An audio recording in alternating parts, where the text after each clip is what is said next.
I think one of the most amazing parts of Southern Trust in all of our markets is that we are steward to our community. We live here, we work here, our kids go to school with your kids. We play baseball on the same teams. We are part of the community, and for the community to thrive, it's important that we give back to it.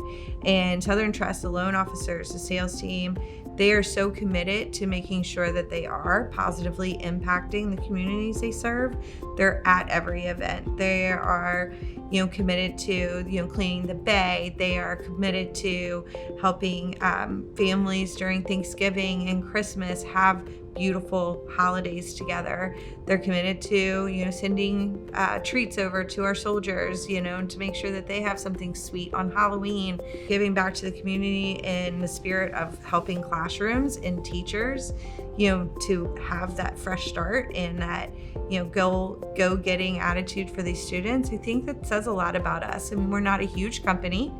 We don't have a ton of loan officers, but we do have a ton of impact in the markets that we are in. And it means a lot to us. It means a lot to us that we are out there and shaking hands and being part of it.